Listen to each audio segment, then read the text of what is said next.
Hi hello ನಮಸ್ತೆ and welcome back to my channel Swara Madhyama. ನಾನು ನಿಮ್ಮ ಪ್ರೀತಿಯ ಸುರಭಿ ವೆಂಕಟೇಶ್. ಹಿಂದಿನ ವಿಡಿಯೋಲಿ ಹೇಳಿದ್ದೆ ಒಂದು ದಿನದ ಮಟ್ಟಿಗೆ ನಾವು ತುಳಜಾಪುರಕ್ಕೆ ಹೋಗ್ತಾಯಿದ್ವಿ ಅಂತ, ಕಸಿನ್ಸ್ 4 ಜನ.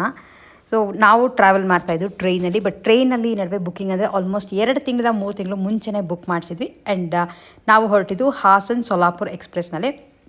ರಾತ್ರಿ 8 ಗಂಟೆಗೆ ಹೊರಟ್ರೆ ಬೆಳಗ್ಗೆ 8 ಗಂಟೆಗೆ ನಾವು ಸೋಲಾಪುರ್ ತಲುಪ್ತೀವಿ. ಟ್ರೈನ್ ಆರಾಮಾಗಿತ್ತು, 2 AC book ಮಾಡಿದ್ದಿತ್ತು.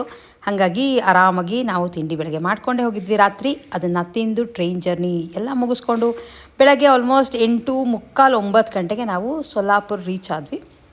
And ಸೋಲಾಪುರ್ನಲ್ಲೇ room book ಮಾಡಿದ್ವಿ. ಸೊ ಸೋಲಾಪುರ್ ರೀಚ್ ಆದಮೇಲೆ ನಾವು ಅಲ್ಲಿ ಫ್ರೆಶ್ ಅಪ್ ಆಗಿ ಸ್ನಾನ ಎಲ್ಲ ಮಾಡಿಕೊಂಡು ರೆಡಿಯಾಗಿ ತುಳಜಾಪುರಕ್ಕೆ ಹೋಗಬೇಕಿತ್ತು. ಈ ಥರ ಪ್ಲ್ಯಾನ್ ಇದ್ದಿದ್ದು. ಆ್ಯಂಡ್ ಸೋಲಾಪುರದಿಂದ ತುಳಜಾಪುರಕ್ಕೆ ಆಲ್ಮೋಸ್ಟ್ 40 ಕಿಲೋಮೀಟರ್ಸ್. ಸೊ 1 ಅವರ್ ಅಷ್ಟು ಆಗೇ ಆಗುತ್ತೆ. ಆ್ಯಂಡ್ ನಾವು ರೀಚ್ ಆದಮೇಲೆ ಕಾರ್ಗೋಸ್ಕರ ಕಾಯ್ತಾಯಿದ್ವಿ. ಕಾರ್ ಬುಕ್ ಮಾಡಿಬಿಟ್ಟಿದ್ವಿ ಸೊ ದಟ್ ಇಡೀ ದಿನ ಆರಾಮಾಗಿ ಓಡಾಡ್ಕೋಬೋದು ಅಂತ. ಊರೇನು ತುಂಬ ದೊಡ್ಡದಲ್ಲ, ಸೊ ಆರಾಮಾಗಿ ಓಡಾಡ್ಬೋದು. ಆ್ಯಂಡ್ ನಾವು ಸೋಲಾಪುರದಲ್ಲಿ ಬುಕ್ ಮಾಡಿದಂಥ ಒಂದು ಹೋಟೆಲ್ ಕುಬೇರ್ ಸೂಟ್ಸ್ ಅಂತ ಚೆನ್ನಾಗಿತ್ತು. ಸೊ ದಟ್ 4 ಜನ ಒಂದೇ ಲೈಕ್ ರೂಮಲ್ಲಿ ಇದ್ಬಿಟ್ಟು ಎಲ್ಲ ಡ್ರೆಸ್ ಮಾಡಿಕೊಂಡು ಈಸಿಯಾಗಿ ಹೋಗ್ಬೋದು ಅಂತ. ಹಾಗೆ ಸೋಲಾಪುರ ಹತ್ರ ಏನೇನು ಪ್ಲೇಸಸ್ ಇದೆ ಅಂತ ಅಲ್ಲಿ ಹಾಕಿ ಫೈನಲಿ ರಾತ್ರಿ ಹೊರಟು ಬೆಳಗ್ಗೆ ಸೋಲಾಪುರ್ಗೆ ರೀಚ್ ಆಗಿ ಸೋಲಾಪುರಲ್ಲಿ ಹೋಟೆಲ್ ಬುಕ್ ಮಾಡಿದ್ವಿ. ಚೆನ್ನಾಗಿದೆ ಹೋಟೆಲ್, ಸಿಂಪಲ್ ಆಗಿದೆ. ಸೂಟ್ ಥರ ಬುಕ್ ಮಾಡಿದ್ದು. ಇಲ್ಲಿ ಎಂಟ್ರೆನ್ಸ್ ಇಲ್ಲೊಂದು ಜಸ್ಟ್ ಕಿಚನ್ ಕೌಂಟರ್ ಥರ ಕೊಟ್ಟಿದ್ದಾರೆ. ಹಾಗೆ ಇದು ಒಂದು ಲಿವಿಂಗ್ ಸ್ಪೇಸ್ ಎಲ್ಲ ಫುಲ್ ಲಗೇಜ್ಗಳು ಹಾಕಿದ್ವಿ. ಇಲ್ಲ ಆ ಕಡೆ ಒಂದು ರೂಮ್ ಇದೆ, ರೂಮ್ ಆಕ್ಯುಪೈ ಆಗಿದೆ. ಸೊ ಹಾಗಾಗಿ ಇಷ್ಟನ್ನು ತೋರಿಸ್ತಾನೆ. 2 ಬಾತ್ರೂಮ್ ಕೊಟ್ಟಿದ್ದಾರೆ. ಈ ಸೈಡ್ 1 ಬಾತ್ರೂಮ್ ಇದೆ, ಈ side attached bathroom. Normal room ಇದೆ, 4 ಜನ ಮಲ್ಕೊಳ್ಳೋ ಥರ ರೂಮ್. ಈ ಥರದನ್ನು ಬುಕ್ ಮಾಡ್ಕೊಂಡಿದ್ವಿ. ಚೆನ್ನಾಗಿದೆ ಆ್ಯಕ್ಚುಲಿ.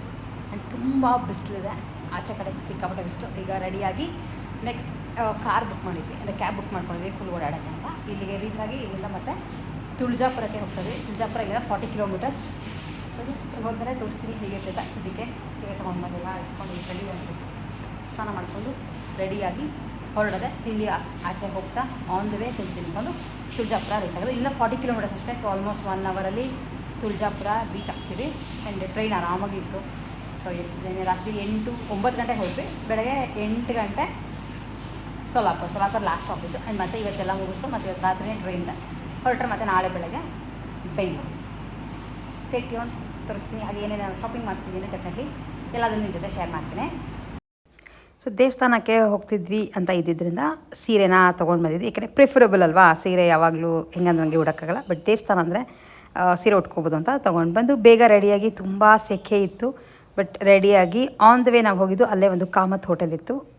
ಊಟ ತಿಂಡಿ ತುಂಬ ಏನು ಹೇಳ್ಕೊಳಂಗಿರಲ್ಲ, ಬಟ್ ನಾರ್ಮಲಾಗಿ ಏನೋ ಒಂದು ಹೊಟ್ಟೆ ತುಂಬಿಸ್ಕೋಬೇಕಲ್ಲ. ಸೊ ಹಾಗಾಗಿ ಇಡ್ಲಿ ದೋಸೆ ಇಂಥವನ್ನ ತೊಗೊಂಡು ನಾವು ತಿಂದ್ಕೊಂಡು ನೆಕ್ಸ್ಟು ನಮ್ಮ ಪ್ರಯಾಣನ ಮುಂದುವರ್ಸಿದ್ವಿ ತುಳಜಾಪುರಕ್ಕೆ. ರೋಡ್ ತುಂಬ ಚೆನ್ನಾಗಿತ್ತು. Solapur to Tuljapur double road ಇತ್ತು, ಚೆನ್ನಾಗಿತ್ತು, ಎಲ್ಲ ಹೈವೇ ಬೆದೆ. ಸೊ ಆರಾಮಾಗಿ ರೀಚ್ ಆದ್ವಿ. ಆ್ಯಂಡ್ ನಾವು ಫಸ್ಟು ಅಂದ್ಕೊಂಡಿದ್ದು ರಶ್ ಇರಲ್ಲ, ಆರಾಮಾಗಿ ಹೋಗಿ ದರ್ಶನ ಮುಗಿಸ್ಕೊಂಡು ಬರ್ಬೋದು ಅಂತ ನಮಗೆ ಪ್ಲ್ಯಾನ್ ಇತ್ತು. ಆದರೆ ಅಲ್ಲಿ ಹೋಗ್ತಿದ್ದಂಗೆ ನಮಗೂ ಶಾಕ್ ಆದಿತ್ತು. ಅಷ್ಟೊಂದು ಜನ ಲಿಟ್ರಲಿ ಇರ್ತಾರೆ ಅಂತ ನಮಗೆ ಪ್ಲ್ಯಾನ್ ಇರಲೇ ಇಲ್ಲ, ಅಥವಾ ಒಂಚೂರು ಐಡಿಯಾ ಕೂಡ ಇರಲಿಲ್ಲ ಅಷ್ಟು ರಶ್ ಇರುತ್ತೆ ಅಂತ. ಸೊ ತೋರಿಸ್ತೀನಿ ನೋಡಿ ನಿಮಗೂ. ಆ್ಯಂಡ್ ಟಿಕೆಟ್ ಸಿಗೋದು ಕೂಡ ತುಂಬ ಕಷ್ಟ ಆಗೋಯಿತು ನಮಗೆ.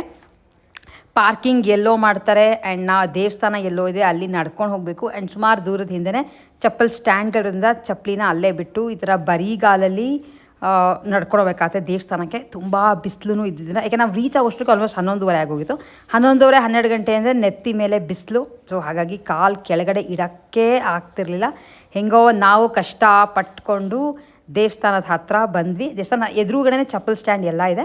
ಆ್ಯಂಡ್ ನೀವು ನಿಮ್ಮ ಫೋನ್ನ ಕೂಡ ಒಳಗಡೆ ತೊಗೊಂಡು ಹೋಗ್ಬೋದು. ಬಟ್ ಫೋಟೋಗ್ರಫಿ ಎಲ್ಲ ತುಂಬ ರಶ್ ಇದ್ದಾಗ ನಾವು ಅಷ್ಟು ಈಸಿಯಾಗಿ ಎಲ್ಲ ಮಾಡೋದು ತುಂಬ ಕಷ್ಟ ಆಗುತ್ತೆ. ಸೊ ಹಾಗಾಗಿ ಹೇಗಿದೆ ಅನ್ನೋದನ್ನು ನಿಮ್ಗಳಿಗೆ ತೋರಿಸ್ತಾ ಇದ್ದೀನಿ. ಇದು ದೇವಸ್ಥಾನದ ಲೈಕ್ ಪ್ರಾಕಾರ ಅಂತೀವಲ್ಲ ಆ ಥರದ್ದು. ಅಲ್ಲಿ ನಿಮಗೆ ಕೆಲವು ಕಡೆ ಗೊಂದಲದೆಲ್ಲ ಬಾರಿಸ್ತಾ ಇರ್ತಾರೆ.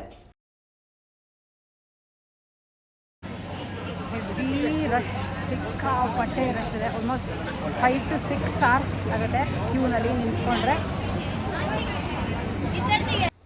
ಇದು ದೇವಸ್ಥಾನದ ಅಂದರೆ ಕೆಳಗಡೆ ಅಂಬಭವಾನಿ, ಅದ್ರ ಮೇಲೆ ಇರೋವಂಥ ಗೋಪುರ ಇದು. ಅಲ್ಲಿ ನೀವು ಆ್ಯಕ್ಚುಲಿ ಕೆಲವರು ಇರ್ತಾರೆ, ನೀವು 500 ರೂಪಾಯಿ ಟಿಕೆಟ್ ತೊಗೊಂಡು ಬಂದರೆ ಅವ್ರು ನಿಮ್ಮನ್ನ ಎಲ್ಲ ಕಡೆ ಕರ್ಕೊಂಡು ಹೋಗಿ ಮಾಡ್ತಾರೆ. ಬಟ್ ಚೆನ್ನಾಗಿದೆ, ಆದರೆ ರಶ್ ಅಂತೂ ನಿಮಗೆ ಒಳಗಡೆ ಕಾಣಿಸ್ತಿದೆಯಾ ಎಷ್ಟು ರಶ್ ಇತ್ತು ಅಂತ. ಸೊ ಅದಾದಮೇಲೆ ನಾರ್ಮಲ್ ಆಚೆ ಬರ್ತಿದ್ದಂಗೆ ಅಂಗಡಿಗಳಿದೆ, ಆಮೇಲೆ ತುಂಬ ಮೆಟ್ಲುಗಳಿದೆ. ಸ್ವಲ್ಪ ಏಜ್ ಆಗಿರೋರು ಹಾಗೆ ಮಕ್ಳನ್ನ ಕರ್ಕೊಂಡು ಹೋಗ್ತೀರಾ ಅಂದರೆ ತುಂಬಾ ಹುಷಾರಾಗಿ ಕರ್ಕೊಂಡು ಹೋಗ್ಬೇಕಾಗತ್ತೆ. ಸೊ ಆಚೆ ಬರ್ತಿದ್ದಂಗೆ ಸಾಕಷ್ಟು ಅಂಗಡಿಗಳು ಎಲ್ಲ ಸಾಲಲ್ಲಿ ಇರುತ್ತೆ. ನೀವೇನಾರ ಪರ್ಚೇಸ್ ಮಾಡ್ತೀರ ಅಂದರೆ ಮಾಡ್ಬೋದು, ಬಟ್ ಪರ್ಚೇಸ್ ಮಾಡೋ ಅಂಥದ್ದು ಏನೂ ಇರಲಿಲ್ಲ. ಹಾಗೆ ನೀವು ಪೂಜೆಗೂ ಏನಾರ ಬೇಕು ಅಂದರೆ ಆಚೆ ಕಡೆ ಅಂಗಡಿಲೇ ಆರಾಮಾಗಿ ಸಿಗುತ್ತೆ. ಸೊ ಎಸ್, ಇಲ್ಲಿ ನೋಡಿ ಈಗ ಎಕ್ಸಾಕ್ಟಾಗಿ ನಿಮಗೆ ರಶ್ ಗೊತ್ತಾಗ್ತದೆ ಅನ್ಕೋತೀನಿ, ಎಷ್ಟು ಕ್ಯೂನಲ್ಲಿ ಜನ ನಿಂತಿದ್ದಾರೆ ಅಂತ. ಆ್ಯಂಡ್ ನಾವು ದರ್ಶನ ಮುಗಿಸ್ಕೊಂಡಿದ್ದು ಆದಮೇಲೆ ಈ ಥರ ಆಚೆ ಕಡೆ ಅರಿಶಿನ ಕುಂಕುಮ ಹಾಗೆ ಪುರಿ ಬತ್ತಾಸ್ ಎಲ್ಲ ಮಾರ್ತಿರ್ತಾರೆ. ಆ್ಯಂಡ್ ಕುಂಕುಮ ಪ್ಯೂರ್ ಅಂತ ಹೇಳ್ತಿರ್ತಾರೆ, ಬಟ್ ಅದು ಎಷ್ಟು ಮಟ್ಟಿಗೆ ಪ್ಯೂರ್ ಇರುತ್ತೋ ನನಗೂ ಗೊತ್ತಿಲ್ಲ. ಆದರೆ ಎಲ್ಲ ಹೇಳ್ತಿದ್ರೆ ತೊಗೊಳ್ಳಿ ಅಂತ ಒಂಥರ ಸರಿ ಹೋಗಲ್ಲ ಅಂತ ನಾನು ಕೂಡ ಒಂದು ಪ್ಯಾಕೆಟ್ ಅರಿಶಿನ ಕುಂಕುಮ ಹಾಗೆ ಆ ಬತ್ತಾಸ್ ಎಲ್ಲ ಮನೆಗೆ ತೊಗೊಂಡು ಬಂದೆ. ಅದು ಬಿಟ್ಟರೆ ಇಲ್ಲಿ ಆ ಥರ ನಾವೇನೋ ಶಾಪ್ ಮಾಡ್ತೀವಿ, ಬೇರೆ ಏನಾರು ಸಿಗುತ್ತೆ ಆ ಥರದ್ದೆಲ್ಲ ಏನೂ ಇಲ್ಲ. ದೇವಸ್ಥಾನಕ್ಕೆ ಹೋಗೋದು, ದರ್ಶನ ಮುಗಿಸ್ಕೊಂಡು ಬರೋದು ಅಷ್ಟೇ. ಹಾಗೆ ಇಲ್ಲಿ ಒಳಗಡೆ ಪೂಜೆ ಮಾಡಿ ನಿಮಗೆ ಪ್ರಸಾದ ಕೊಡ್ತಾರೆ, ಆ ಥರದ್ದೆಲ್ಲ ದೇವಸ್ಥಾನ ಅಲ್ಲ. ಸೊ ಹಾಗಾಗಿ ಜಸ್ಟ್ ಏನು ತಂದಿರ್ತೀವೋ ಅದು ಹೋಗಿ ಉಡಿ ತುಂಬಿಟ್ಟು ಅಲ್ಲಿ ಸುಮಾರು ಯಾರೇ ಅಲ್ಲಿ ಹೋದ್ರೂ ಆಚೆ ಬರ್ಬೇಕಾದ್ರೆ ಅಷ್ಟು ದೊಡ್ಡದಾಗಿ ಕುಂಕುಮ ಎಲ್ಲ ಇಟ್ಕೋತಾರೆ. ಯಾಕಂದರೆ ಅಂಬಾಭವಾನಿ ಅಂದ ತಕ್ಷಣ ಅರ್ಶಿನ ಕುಂಕುಮ ಭಂಡಾರ ಅದೇ ಅವೆರಡು ಮಿಕ್ಸ್ ಮಾಡಿರೋದನ್ನ ಭಂಡಾರ ಅಂತಾರೆ. ಸೊ ಅದೇ ಜಾಸ್ತಿ. Thank you. ಕಿತ್ನಾ ವಾ. ಸೊ ನಾನು ಅಷ್ಟರಲ್ಲೇ ವೀಡಿಯೋ ಮಾಡ್ಕೋತಾ ಇದ್ದೆ ಅಂತ ಅಂದ್ಬಿಟ್ಟು ಅವರು ನಾವು ನಿಮ್ಮ ವೀಡಿಯೋಲಿ ಬರ್ತೀವಿ ಅಂತ ಲೈಕ್ ಮಾತಾಡಿದ್ರು. ಆ್ಯಂಡ್ ಯಾರು ಬಂದರೆ ನಿಮ್ಗೆ ಗೊತ್ತಿದ್ರೆ ನಮ್ಮ ಅಂಗಡಿಗೆ ಹೋಗೋಕ್ಕೆ ಕೂಡ ಹೇಳಿ ಅಂತ ಹೇಳಿದ್ರು. ಹಾಗೆ ನಾವು ಇನ್ನೊಂದು ಮೇಯ್ನಾಗಿ ನೋಡಿದ್ದು ಏನು ಅಂತಂದರೆ ಅಲ್ಲಿ ತುಂಬ ಜನ ಈ ಥರ ಹಸಿರು ಬಳೆ ಮೇಲೆ ಒಂದು ಯೆಲ್ಲೋ ಕಲರ್ ಲೈಕ್ ಪ್ರಿಂಟ್ ಮಾಮೂಲಿ ಹೂವದ ಬಳೆ ಚುಕ್ಕೆ ಬಳೆ ಅಂತೀವಲ್ಲ ಆ ಥರ ಬಳೆಗಳನ್ನ ತುಂಬ ಜನ ಮಾರ್ತಿದ್ರು. ಆ್ಯಂಡ್ ಎಷ್ಟೊಂದು ಜನ ಅದನ್ನು ಹಾಕಿಸ್ಕೊತಾಯಿದ್ರು. ಬಟ್ ನಾವು ಗಾಜಿನ ಬಳೆ ತೊಗೊಳಕ್ಕೆ ಹೋಗಲ್ಲ, ಈ ಥರದೊಂದು ಫ್ಯಾನ್ಸಿ ಬಳೆ ನನ್ನ ಕಸಿನ್ ಮಗಳಿಗೆ ಬೇಕಿತ್ತು ಅಂದ್ಬಿಟ್ಟು ಅದು ಒಂದಿನ ಪರ್ಚೇಸ್ ಮಾಡಿದ್ವಿ. ಆಮೇಲೆ ನಮ್ಗೆ ಅಂಬಾಭವಾನಿದು ಈ ಥರ ಬ್ಲ್ಯಾಕ್ ಕಲರ್ ಸ್ಟೋನಲ್ಲಿ ಏನಾರು ವಿಗ್ರಹ ಸಿಗುತ್ತಾ ಅಂತ ನೋಡಿದೆ. ಅಲ್ಲಿ ಎಲ್ಲ ಕಡೆ ಬರೀ ಪಾಂಡುರಂಗಂದು ಮಾತ್ರ ಇತ್ತು, ಅಂದರೆ ಪಂಡ್ರಾಪುರದ್ದು ಅದು ಮಾತ್ರ ಜೋಡಿ ಇತ್ತು.